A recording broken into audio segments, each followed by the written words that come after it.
Hey, I'm Luke Miller, and I'm going to be tying the golden ticket fly with you tonight. So, grab a beer, grab your vise, let's go.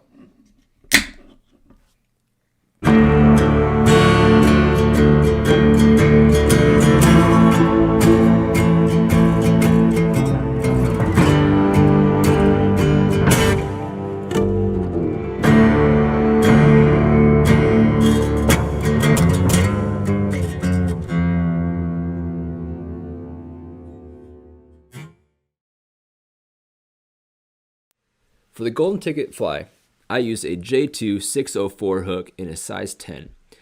Any longer shanked jig hook will do. The bead is a 5/32 tungsten slotted bead, and I throw on some lead-free 30-aught wire. I like this fly to have a lot of weight, so I throw on about 11 to 12 wraps. And once that's on there, I make sure to press down both ends so that my thread doesn't get hooked and caught on those ends poking up. We're doing a red fly in this case, so I'm using some 6/aught red thread. And I go right to the back and create a dam behind the wire. And I like the back of the dam to be about level with the wire. That creates a smooth transition. Once the wire is locked in with the thread, I'm going to take micro pine squirrel zonkers, in this case Leech red. I like to use the micro pine as it's got shorter fibers than the regular pine squirrel. I'm going to measure a hook shank in length on the tail end of one strip and cut that off.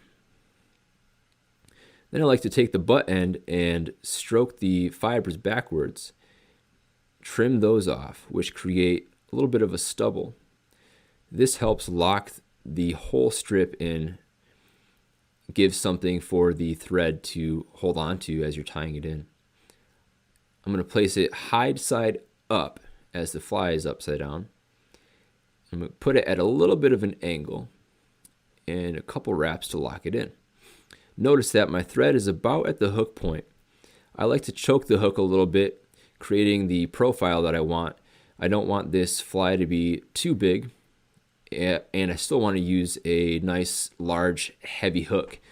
So having this fly choked forward a little bit allows me to get that weight I want and still maintain the profile I want. Once that's locked in, I'm going to create the second tail.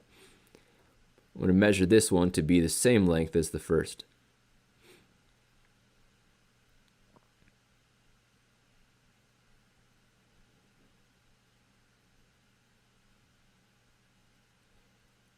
Again, trimming some of the fibers off the back. I'm going to lay this one quartering at the opposite angle. I originally tied this fly thinking of crayfish, so if you think of the claws of a crayfish hanging off the back of the fly, you'll get the idea of the angles creating a V off the tail of the fly. Now I'm going to take some red Flashabou.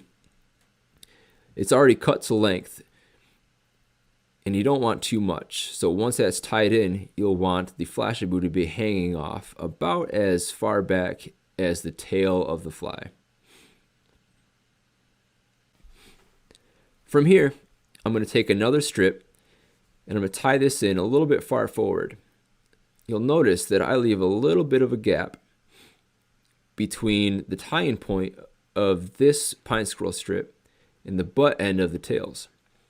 This is important in my opinion for two reasons. One, it leaves a little bit of a gap at the hook point, which I think helps with hookups. Two, it allows me to get the profile I want in the fly. Too much fur on a fly is going to create added buoyancy and the fly won't sink as fast. You want a smaller profile to make sure that this fly gets down deep. Once that's tied in, I'm going to palmer this piece forward, covering the entire body of the fly. Once we get to the end, simply tie it off.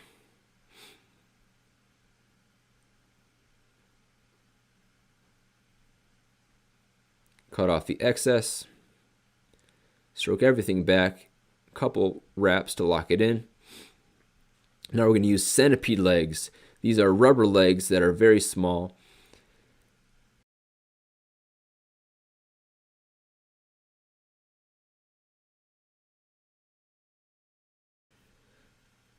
The fine rubber legs are already cut to length. Each rubber leg is going to be about as long as the fibers of the body of the fly. Got one section on one side of the fly and another section of leg on the other side of the fly. I'll take the back half of both sections and wrap them back, and a couple extra wraps to lock both of them in at the same time.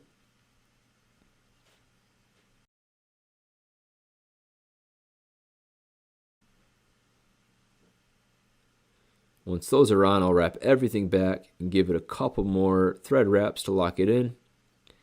And now we're ready to whip finish. As this is a heavier fly, and riding on the bottom, it's important that you put some sort of head cement on.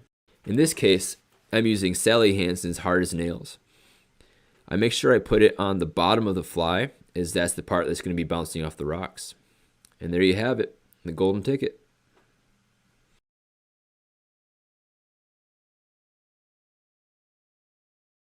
All right, Luke, tell me about the golden ticket. The golden ticket fly. So I first tied this fly with crayfish in mind, finding a lot of streams in Wisconsin, smallmouth waters that were full of crayfish, and I wanted to create a small profile fly that could bounce across the bottom and match that crayfish pattern that we all seek to perfect. Quickly found out that it had a lot of other great attributes, specifically its weight and size, right? So it's a heavier fly, gets down deep, stays deep. So in that case, it's used as kind of a hybrid between streamer and nymph. Myself, I use it mostly as a streamer, but I know a lot of other people use it primarily as an anchor fly for a lot of Euro rigs, high nymphing, tight line kind of stuff.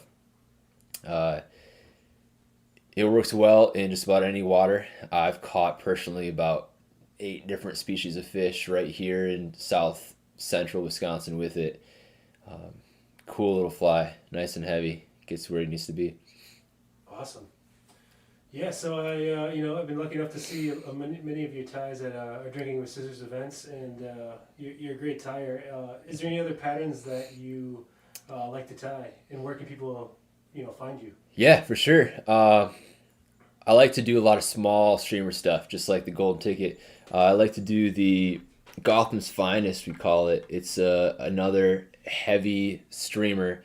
This one's got just like the golden ticket, it's got a tungsten head on it. This one's really similar to the Sculpzilla. It's just a lot smaller and simple. So it's about 1.5 inch profile, stinger hook on it. So it's got a lot of motion to it, gets down deep. It's great for this time of year, this winter, big fish looking for an easy snack. So love fishing those smaller streamers, nice and heavy.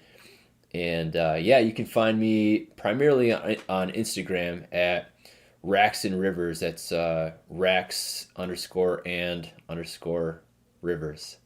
So you can find me there, find more information about tying these. If you got any questions about how you want to whip one up, just let me know and we can figure it out. It's pretty simple. As you'll see, it's not a complicated fly by any means, and it's productive. That's what we like. Yeah, absolutely. Well, cool, man. I appreciate you being here, so thanks a lot. Yeah, thanks, Kyle. All right, folks, that does it for this episode of Drinking with Scissors. Thanks for tuning in, and be sure to hit that subscribe button to stay up to date with more Drinking with Scissors episodes. Also, do yourself a favor and head on over to blackearthangling.com to see all the awesome things we're up to. Until next time, cheers.